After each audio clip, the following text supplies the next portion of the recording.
What is going on, guys? Jack here, and welcome to episode 29 of our Liverpool FC playthrough here in Football Manager 2016. Today, we kick off our third season here at the club. Now, I've done something different this episode, which I've never done before, and that is that I've actually gone all the way to the start of September for the first episode of the season. I'll talk a little bit about why I've done that. Basically, I had a number of transfers going through, but I also had Chelsea for the fourth game of the season. And I'm conscious that with some seasons so far in this save, we've perhaps done a few too many episodes for my liking, particularly perhaps games that don't matter too much. As a result, I thought we'd skip the first 3 games of the season, recap them in this episode, and kind of continue as normal. But with this being the first episode of a season, we of course have to talk transfers. And, well, it's been a weird one.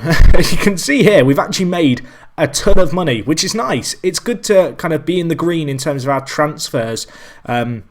We've made some big transfers in, we've made a lot of big ones out, but I'm pretty happy with what I've done. So in our first season at the club, my big emphasis was on bringing in some really good wonder kids and young players. We did that. The second season was about establishing ourselves in the league. We brought in players like Zuma, we brought in players like Lacazette, players who had an impact, Witsel as well. And this season is a season all about transitioning and also really kind of picking up some regens and such. So anyway, we'll look at the outs to begin with, and we'll start with the big fees, I guess, because that makes sense to do it. And the first one out was actually Jordan Ibe. Now, when I joined Liverpool and I said I was going to be doing a save where I focused on youth development, a lot of people were keen to see me promote players from within Liverpool, but truth be told, they haven't got a ton of amazing youth prospects at the start of the game, and so Ibe was one of the ones I was keen to see develop. However, over his time at the club, he didn't really shine, and I'm aware that he's not an incredible player anyway in terms of his PA this year, despite how good perhaps he has been in the league. You can see here, he only has 3-star potential ability, if that. And we managed to sell him to Sheffield Wednesday for, well, 30 million basically, which is an incredible transfer. I was delighted to get that done, and, well, it's a return that I wasn't really expecting. The next big out, Christian Benteke, may come as a surprise to some, but I sold him to Crystal Palace. You can see here, we sold him for £22.5 million. In our first season at the club, I believe he was our second top goal scorer. Last season was really, really disappointing. Decided to move him on. To get 20 plus million for him, I was pretty pleased with. Anyway, the next player on the outs is Danny Ings, and we sold him for £21 million to, well, Brentford, who got relegated. A bizarre transfer, but it happened. We are, of course, in the beta still. But yeah, a good sale, I think. I think to sell Danny Ings for 21 million isn't too bad, especially considering he only scored 6 in 10 last season. Was a really good player for us in our first season at the club, but last year, you know, he kind of wasn't a first team regular with Lacazette and Sturridge banging in goals, and so to get £21 million for him and Benteke, I was pretty darn pleased with. So those were the biggest of the outs. There were a few others. Szczesny went out for £12 million to Derby. Of course, we brought him in on a free last year as backup to Mignolet. He got a number of injuries and didn't really get a stint in the first team, and so to get £12 million for him, I was pretty pleased with. We also sold Joe Allen for $10 million to Brentford, so Brentford getting relegated, spending a lot of that Premier League parachute and TV money down in the Championship. He's going to be an incredible player for them. I expect them to bounce straight back up, but Joe Allen, a player I decided to move on. A few of our younger centre-backs starting to feature more and more in the first team, and it's a pretty competitive position anyway in our side. I've also brought in a cheeky little loan signing who also plays centre mid, and so he was kind of surplus to requirements. Anyway, there was a few other transfers on the outs, but not major ones really. Players like Alberto, Wisdom, Daniel Ward, you know, players who aren't really going to feature in the first team too much. A few players left on free transfers that you can see, and we also loaned out a number of players, a lot of which you probably won't recognise. The most notable of the loanees out, I guess, I'm trying to think who they'd be, really. I guess Vlasic is a big one, but he's gone back on loan to Marseille. The 19-year-old played regular Champions League football for them last year to continue on with that this year at the age of 19. Superb. Going to help his development a ton. We have also loaned out Mamana, which I was pretty pleased with. He is going out on loan to Fenerbahce in Turkey. Regular first-team football for him is going to be good. Should also be playing in Europe at Fenerbahce, I believe. Yeah, you can see they're in the Champions League. So that's a good kind of little transfer for him. He's going to be playing a first-team football there. I also loaned out Andrew Robertson. I mentioned last episode how my fullbacks had started to kick up a little bit of a fuss. We did end up loaning them both out. Both of them can be recalled if we get a long-term injury to, Klein or Moreno. But yeah, we have Andrew Robertson here. And then, of course, we have Peruzzi, who's out on loan, but we're actually getting £1.1 million a month whilst he's out on loan from Dynamo Kiev. So although we could recall him, if he stays at them for the entire season, we're going to make, I think, £10 million in loan fees. I think that's how it works. It's a bit of a weird loan. You can see, yeah, they're paying £1.1 million a month. And that's all the way into the end of the season. So he's become a nice little source of income, really, for a player who we only bought in for £6 million. But anyway, those are the big ins and outs. There were a few other outs. They were mostly kind of young players who we're now going to come on to a lot of. So last season and this season, and last season I didn't really mention it too much because I kind of wanted to see how things came together, but I really focused on trying to pick up some good regens and bring them to the side. You'll see we spent £77 million this season on a lot of players whose names you aren't going to recognise, and that's because they're, again, young prospects who are brought into the team, going to hopefully develop them. And yeah, I guess we'll start with the first one, which is this guy, which is Sephardi. As you can see, South African, 4-star potential, maybe 5-star. He's a good player. Didn't get a work permit, but he's out on loan for the season. Got some potential, good championship players, good pace. He's a pretty decent fullback, has nice physicals. Mental's not the greatest, nor are his technicals, but only 18, plenty of time for him to develop. The next player, not a youngster, Mario Götze. Of course, we signed him on a Bosman. Really pleased to get this guy in the side. He's going to be an incredible player for us this year. We also brought in Paredes here, who is a regen from Argentina. He's made 2 under-20 appearances. As you can see, 20 determination. Really nice mentals. He's bow-footed, has some nice speed, pretty good vision as well. 14 vision, 11 passing, also 14 flair. Kind of like that in my attacking midfielders. Naturally a left winger, maybe a player will convert to a more central role. You can see he is currently out on loan at America in Mexico. He'll be playing regular first team football there for the next 3 or so months, so that's pretty pleasing. The next player we brought in for £5 million was João. We brought this guy in from Internacional. He is Brazilian, 6 under 20 caps for Brazil, 18 years old, looks like an incredible centre mid. Determined, which is really nice. Good passing, 17 passing is incredible. And all in all, he just looks like an incredible prospect. Again, 4-star potential, maybe 5. He's currently on loan out at Augsburg, which of course is where Tielemans went out on loan. Hoping he's going to develop there. Did get a work permit as well, which is really nice, and due to join up with the international squad. Really excited to see what comes of him. The next player, £12 million spent for this guy. Are you ready? Fabrizio Beretta. Look at him. He's 16. I mean, I don't know what more needs to be said. He's got 4-star potential, maybe 5-star again. You know, with players this young, it's difficult to actually gauge how good their potential is going to be. But this guy looks incredible. Great defending. He has what I call the core 3 in the technicals for a defender, which is heading, marking and tackling.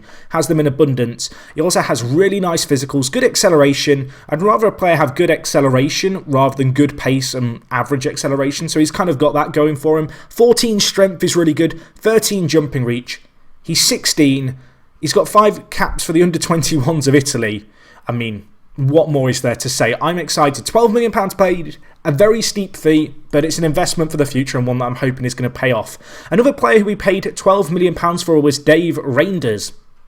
Dave here, fantastic player. Dutch, 7 under-21 appearances for the Dutch national side. There might be a bit of a theme emerging here, and that is that I found a lot of these players through looking at the under-21 squads of all the kind of bigger nations, I guess, in the world. Reinders here, really good player, a target man at heart. Amazing mentals, really, for a player of his age. 18 determination, I love. Physicals, he's not rapid, but he's pretty good. Kind of when it comes to his pace, it's not lacking, I guess you could say. 16 strength, 13 jumping, 16 heading, 15 finishing. I mean, he's an incredible player. He's only 18 as well. As you can see, we're actually loaning him out, and he's got 5 goals in 5 so far. So a player to keep an eye out on. Banging in goals out on loan. Really delighted by him. The next player we brought in is Marcel Tisserand. And this guy might come as a bit of a shock, I guess. The Congolese international is a player I've really brought in as a bit of backup. As I mentioned, we've loaned out both of our fullbacks who are probably a little bit too good to be backups. And because I was worried they were going to complain about lack of first team football, I've sent them out on loan with the option to recall them at any point. This guy kind of comes into the side. He can play anywhere in the back four. Centre back or right back or left back. Very, very versatile. Probably overpaid for him a little bit, but for a player who I guess is as flexible as he is, I'm kind of happy to get him in the club. Played a lot of regular first team football last year, and we had the money to spend, especially given how much we'd sold. Anyway, the next player we have is Andrea Consigli. Just a backup goalkeeper, this guy, 30 years old. I'm really happy to get this guy. And again, he's not got any potential to fulfill. He's on the kind of wrong side of 30, I guess you could say. Well, he's 30, isn't he? That's a pretty old for a player. As you can see, though, last year and the year before, he played pretty regular football for Sassuolo. Or is it Sassuolo? I'm going to go with Sassuolo. That's how it looks. Anyway, answers on the postcard. £2.6 million though. Really happy with that for a backup goalkeeper who's very much Premier League quality.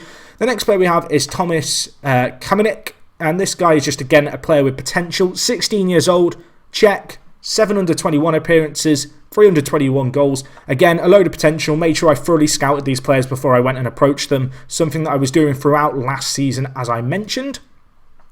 We then have Kovacic. I'm going to assume that's how you say it, but we signed him from Real Madrid on loan. He was actually transfer listed. He wanted to play first team football. We brought him in. He's one of the reasons why I was willing to let Joe Allen go out. The 23-year-old, just an incredible player to get on loan for the entire season. Looking forward to having him. And last but not least, £26.5 million spent. How good is he, Jack? Well, his name is Manuel Sampaio. I've just butchered that. But he was part of the Portuguese under 21 squad, I want to say. Where's that under 20? I've gone to Braga here. I was meant to be using Braga to get to the under 21s. But he was part of this under 21 squad that won, I believe, the under 21s World Cup. And I've now probably just made this up. They won a international competition. Is there a way we can check? Under 21s, yeah, you can see here.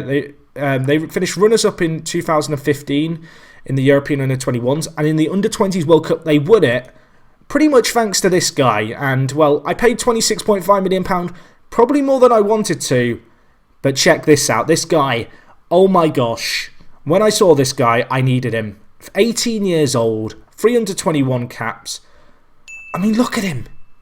I might have overpaid here, I probably have, but 20 determination, amazing physical, some really nice mentals as well, like his mentals aren't anything to be scoffed at for a guy who's 18.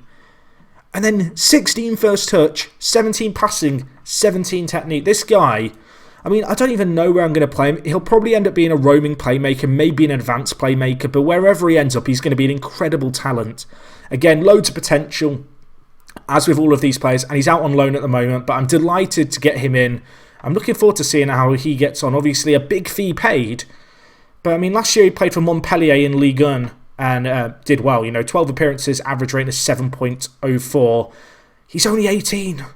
Terrifying stuff. And he's only just turned 18 as well, like a week ago. So he's basically 17. Well, he's not 17, Jack. He's 18. But you get the idea. So anyway, that was a lot of players to cover. But there's more. Because as I mentioned, I did sign some more regens throughout the kind of off-season and last season I didn't really talk about too much. I want to do a little recap of some of the players who picked up, you may remember, a few seasons ago, including Lewis Brufton here, who is now 17 years old. He's now got hair, that got fixed, which is good. As you can see, 17, great potential, English striker, plays under 19s, 17 years old. Exciting times for him. Damien O'Sullivan, a player who, well, the big concern for him really was injuries, but he's 17, he's capped at under 20s level. Again, really good striker. Again, injury proneness might be a problem, but he's very, very consistent. Kind of player who, we'll see how good he gets. If he gets okay but gets injured a lot, I'll probably move him on. Cole Collier is a player who I don't think I've really talked about, but we signed him last season from Birmingham for £5.5 million. 17 years old, English. Kind of a stereotypical English winger in a lot of ways, which is kind of nice to see. He's probably better than Jordan Ibe, or certainly will be, at least in my opinion. Again, showing a load of promise, this guy. In a position to play championship football. Loads of potential, though, yet to be fulfilled. Hopefully he's going to achieve that here at this squad. There are some other players, but I mean, we've got so many players here. I feel like with a lot of these youngsters, they'll probably never break into the first team. So what I'll probably do... Oh, sorry, not all of them will break into the first team. Those that do, or those that show massive signs of kind of improvement to the stage where I get excited about, I will, draw your attention to.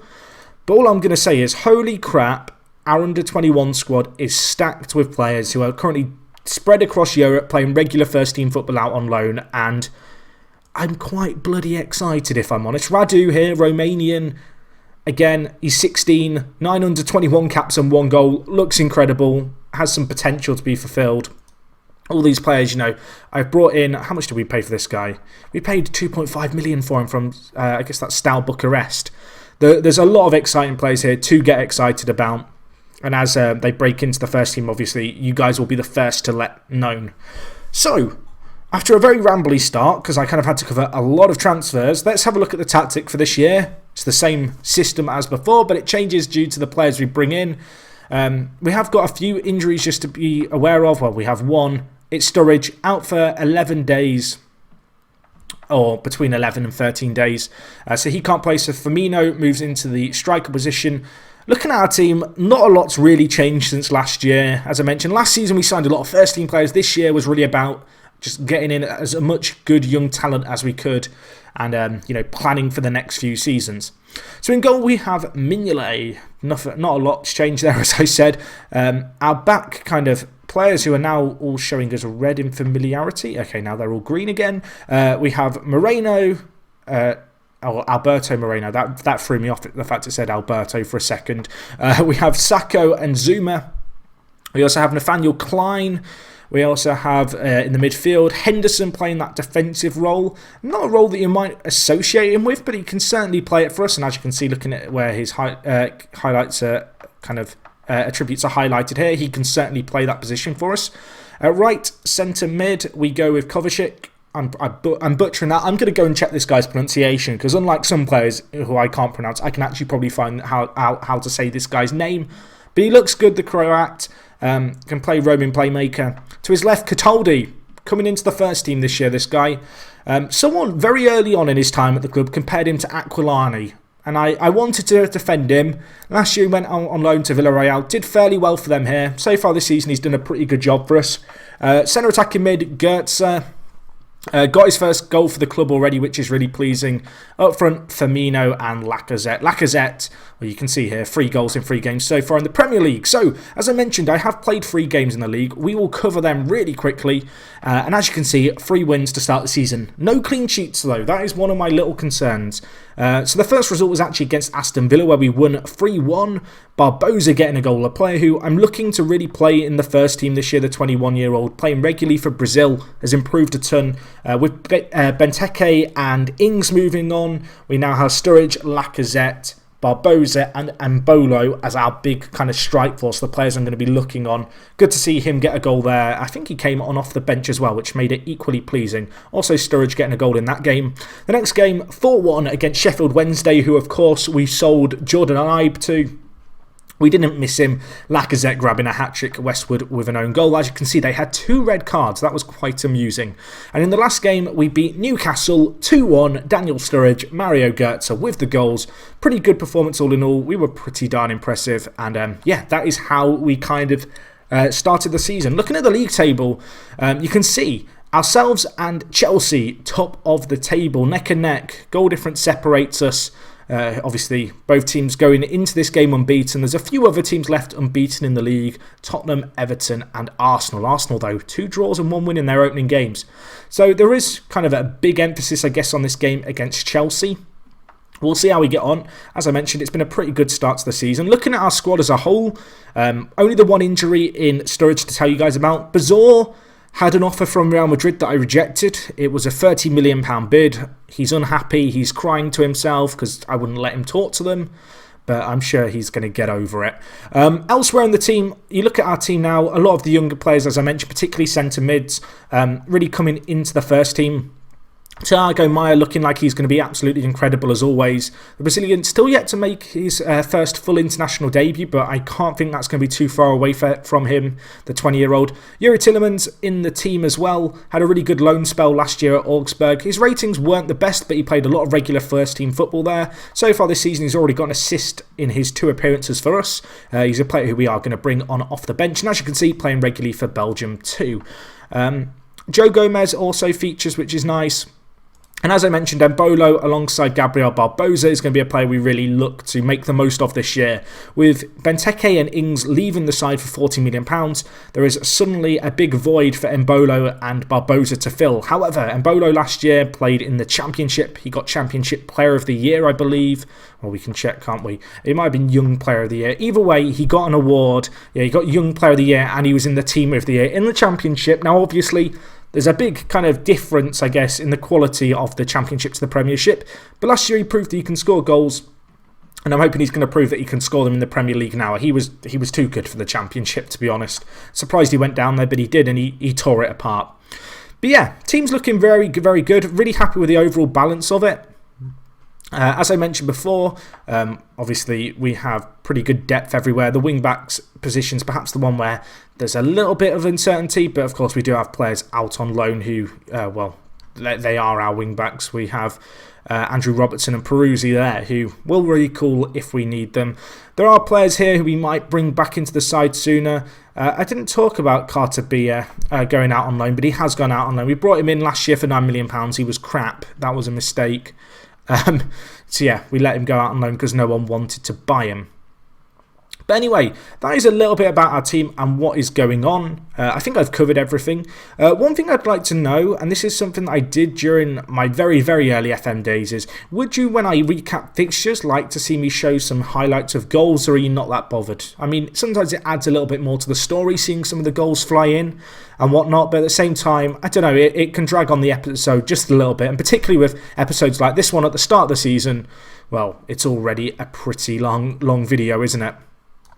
But anyway, we'll see how we get on here. I'm going to sort out this because this is all funky for some reason. Right, the team I've already sorted out. I've already talked you guys through how we're going to be playing today. Pretty happy with the team that we have at our disposal. It's worth noting that Lacazette is struggling with condition. Do I want to start him? I kind of have to start him. I think with Sturridge being out, I need one of my big strikers on the pitch. Lacazette will start. He's not going to finish the game. We're going to be looking at Embolo, or I'm going to bring on Barbosa, I think, for Consigli and put him on the bench and not have a goalkeeper. But we're pretty much going to be looking for Barbosa or Embolo, probably to come off the bench, maybe even at half-time, and help us out. But yeah, we're taking on Chelsea. They are top of the league. We are second in the league. This is the big game to kick off the season. Last year, we did fairly well. We did fairly well against Chelsea. I'm hoping we can do something similar this year, of course. The first season, I mean, I was watching that back a few days ago. Wow, we got torn apart by the big teams early on. I'm hoping that we're not going to have a similar season to that season, which was, of course, my first season at the club where, you know, I did focus on youth because I've done that again this year. I'm very much relying on players who we signed a few years ago now to step up for the spots of players that I've now moved on, players like Ings, Benteke and Joe Allen. But yeah, we'll see how we get on. Our expectation for the season is to finish top 4. Despite finishing second last year, the board have been pretty generous and just said, you know, go out there, qualify for the Champions League. I think they're quite realistic in their expectations. Lacazette, injured, needs to go off as soon as possible. I'm actually going to bring on Embolo. I'm going to bring on Embolo because he is better in terms of his match sharpness than Barbosa. So this is a time for him to shine. As I mentioned, Barbosa has got off the mark for this season. He scored in the opening game against Aston Villa. Embolo, my son, this is a chance for you to get off the mark, although we are going to need to defend here. Cuadrado, Icardi, was that offside? That looked off to me. It's not been given. And Icardi scores to make it 1-0 to Chelsea. Do we have our replay set up? Okay, we do. Excellent. Well, it's not excellent because I don't want to watch this goal. I think there's a hint of offside here. Of course, this is football, so mistakes are made. In fact, he is off. I'm going back. I'm sorry. Let's watch it back. I've gone back too far here. I apologise. But so the corner gets cleared initially, and then it goes out wide, and it's at this point here. This is high tech. Oh, is he playing him on? Probably. I'm going to just blame Moreno. It's the easiest thing to do. Ball flies in, keeper probably should do better, but we'll let him off there. And it is 1-0 Chelsea. And it's not a great start, but we are away from home. We've got a chance here though. Moreno, Firmino, he hits the woodwork and it's cleared away. That was a great chance. Mario Fernandes, the Brazilian fullback, boots it out into the stand, and Chelsea live to fight another day. That was a great chance. We hit the woodwork. Firmino, of course, filling in that void that Sturridge has left with his injury. But unfortunately for us, couldn't put in a Sturridge-like finish. It's going to be tricky this game, especially a goal down, because we're without our 2 leading goal scorers. Although we have a chance, and Mario Götze comes big for a second goal of the season for him. He's playing that trequartista role, playing behind Embolo and Firmino. And just as I was uttering the words, we might struggle to score today without our 2 main strikers in Lacazette and Sturridge, well, Mario Götze shows up and reminds me that I bought him in the summer and signed him in the summer. And he gets a big goal for us, although we don't want to concede from another corner. Cataldi clears it away. Only as far as Cuadrado, though. We've already conceded once from this kind of situation, and Icardi punishes us again. 7th goal of the season for him. Apparently there were suspicions of offside again. Well, that's delightful. It's good to see Henderson back in the side, I guess. Looking at this, was it off? This isn't the best camera to tell. Oh, who is that? I can tell who it is who's played him on. It's Kurt Zouma, right centre-back. Just sat a yard deeper than the rest of the defence. Lets Icardi get the jump on Saka, who was playing left centre-back, and well, Chelsea punish us for that. Anyway, I'm going to tell the players that I want them to show me something else this half. It's not been an ideal first half of football. We're 2-1 down. Looking at the average ratings, has there been anyone I can really single out and sub off? Not really. I'm going to bring on Coutinho, I think. He's been out with injury, so he wasn't match sharp coming into this game, so he was only on the bench. But we're going to bring him on, play him in that roaming playmaker role. Obviously, with us now having Götze, kind of who is pretty much the ideal trequartista, Coutinho is going to be playing that slightly deeper role for us, but it's a role he's very much adept to playing. And I'm hoping that he can make a difference for us here. Looking at the stats, Chelsea probably been on top, or they have been on top, Jack, for this game. I'm going to make a change, I think. I'm going to move... yeah, you can. I'm going to move Götze to striker. And we're going to mix up the system here. So we're actually going to play... I think we're going to go isometric. Why not? And then we're going to do... Bear with me. This is now turning into a mess, I know. You're looking at it going, what the hell are you doing, Jack? This is what we're doing. We are going to play a 4-2-1-3, a 4-3-3 really, but we're going to throw a few men up in a narrower position. We're going to look to try and overload the box. We've struggled with our build-up play. I'm also going to tell the players to play more, we're already telling them to play more direct, but we'll go with a higher tempo and we'll tell them to play higher and pump the ball into the box. 15 minutes left, still 2-1 Chelsea. This would be a really disappointing result if it stays like this. We've got one last sub to make. I'm going to bring on Tielemans and I'm going to take off... Firmino. Am I? I'm now thinking about this. I am. I'm going to take off Firmino. Tielemans isn't the best striker in the world, but some fresh legs there. He's a very, very fast player. Maybe he can use that to his advantage, particularly in the dying stages of this game. However, time is slipping away, and it's going to be it is going to be a disappointing end, I think, here. It's going to end 2-1 more likely than not. Today we just didn't really show up at the races against Chelsea. It's a tricky game always coming to Stamford Bridge after such a great start to the season. I was optimistic, coming here, we could get a result, continue on our fine form. But it's unfortunate, really, to say the least. But we still stay second for now. A few teams behind us with games in hand. If we look at our fixtures for this season, you'll see that our next game is against Man City. Probably not going to live-com that one, but we then have got some pretty big games, including Barcelona in the Champions League, which is where I'm going to be for you guys next time. Looking at our Champions League group, just quickly, you can see we've got Napoli and Legia Warsaw. Is it Legia Warsaw? No, it's not. I've made that up. But yeah, we're going to have to take on these guys. It's going to be a tricky game against Barcelona next time, but it's kind of a dream draw, I guess, to get them in the Champions League. Hopefully I will see you guys for that game. There are some big league games in the meantime. Do I want to do the Arsenal game? Part of me does. Maybe we'll do that Arsenal game as well. Let me know in the comments, guys, if you'd like to see that Arsenal game. But yeah, that wraps things up from me. So thank you for watching. Let me know what you made of my transfers, particularly the regens. Maybe rewind and recap them for yourselves. I'm very, very excited by the players we've brought in. There's some absolutely insane talent, as you can just see when we sort by potential here. And I'm looking forward to seeing how this kind of talent, I guess, develops over the coming seasons. So yeah, that wraps things up from me, guys. Smash the like button if you did enjoy. And other than that, it is me, Jack, and I'll talk to you guys in a bit. I'm out.